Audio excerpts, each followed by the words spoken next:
Друзья, всем привет! Сейчас я вам расскажу, как я набрал 230 тысяч просмотров на своем видео в ТикТок и объясню тебе ключевые факторы попадания видео в реки ТикТока. Поехали! Первая часть видео – это моя история ведения ТикТок аккаунта. Кстати, вот тайм-код второй части видео, где я уже рассказываю про продвижение и ключевые факторы продвижения видео в рекомендации. А все начинается с того, что мой лучший друг по фану снял пару видео в ТикТок, и одно из них у него набирает 10 тысяч просмотров. Я очень сильно удивляюсь этому, и я захотел подробнее разобраться в этой теме и тоже снимать видео в ТикТок. В общем, я создаю аккаунт, выпускаю 5 видео, и они не набирают больше 10 просмотров. Я удивляюсь, мол, как так, у него получилось, а у меня нет. Дальше я понял, что в настройках аккаунта я указал свою дату рождения. ТикТоку это не понравилось, и он заблокировал для меня функцию попадания в рекомендации. Если что, реки доступны вроде бы с 14 лет, но я не уверен. А вот, кстати, мое первое видео в ТикТок.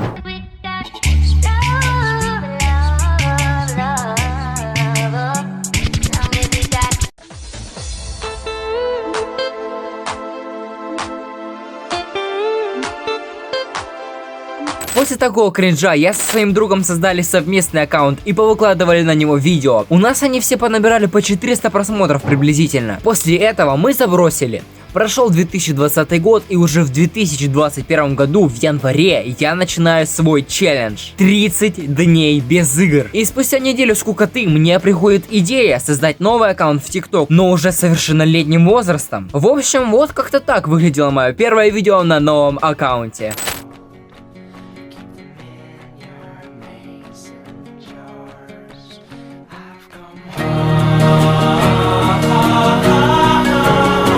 Потом, проснувшись утром и увидев на видео 400 просмотров, я просто офигел. Я был в полном шоке, и мне это дало огромный прилив мотивации. Я начал пилить ролики дальше. Некоторые не набирали и по 100 просмотров, а другие взлетали и набирали 1000 просмотров. Но теперь я сам определяю реальность.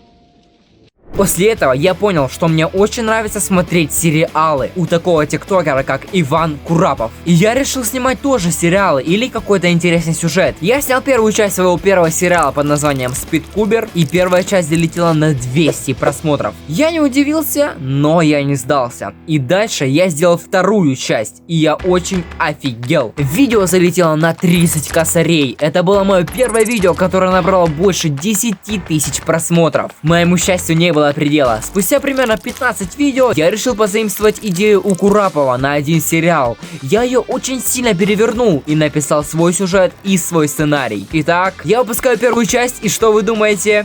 Видео набрало 20 тысяч просмотров. Я офигел опять и продолжил снимать этот сериал. Но спустя неделю видео почему-то опять залетело. Но теперь оно набрало целое 100 тысяч просмотров. Я ничего не понял, но все равно был очень доволен таким просмотром. Кстати, на аккаунте уже стукнуло 5000 подписчиков. А остальные части моего сериала не набрали больше просмотров и не стали такими популярными. Через некоторое время я перестал снимать. Но затем я вернулся с новым сериалом, который залетел сразу же на 50 тысяч просмотров.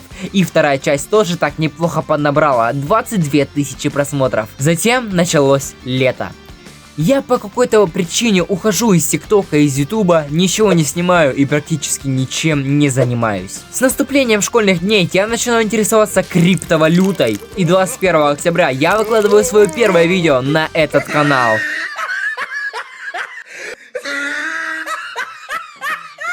С мотивацией продвижения этого канала появилась мотивация снимать тиктоки. Об идеях я не думал, но в ноябре я начал изучать еще одну очень интересную для меня тему. Тему осознанных снов и осознанных сновидений. В дни, когда я это изучал, мой мозг был просто в огромном потоке и был счастлив. Пришла идея снять сериал на тему осознанных сновидений. В тот же день я написал сценарий и сел снимать. На следующий день я смонтировал первую часть и выложил в ТикТок. 1000 просмотров. Я не удивился, но у меня была цель выложить весь сериал. Я выкладываю вторую серию, и что вы думаете?